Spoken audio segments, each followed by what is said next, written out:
عليكم. انتصر عليكم السلام ورحمة الله وبركاته. اتفضل يا حبيبي. جاي النهارده ايه بالست الحاجة؟ جاي ليها تقول لنا ايه؟ مراتي على بتقول ايه يا حبيبي؟ مراتك؟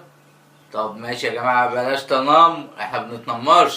قناة حرم الكروان. مشاكل مشكلة. اسم القناة إيه بس عشان افهم. ايه مشاكل مشكلة؟ ايوه انت اسمك بالظبط ايه المشكلة؟ انت عندكم مشكلة يعني عايزين تتحل، ولا انتوا بتطلبوا تبرعات؟ ما احنا عايزين نفهم. طب كمل جايز. لما ترج شوية كده هتفهم. هتفهم إيه؟ احنا اللي هنفهم. معلش اكيد انت فاهم نفسك. انتصرونا بكل جديد ان شاء الله. حبيب قلبي حبيبتي. ايه العشق الممنوع في الدورة ده؟ ايه العشق ده؟ حبيبتي. حد يرج كده يا جماعة علشان بس ايه يقول اي معلومة مفيدة نقدر بس نعرفها. ما هو كروان ومش عارف ايه مشاكل ومراته، ده كلام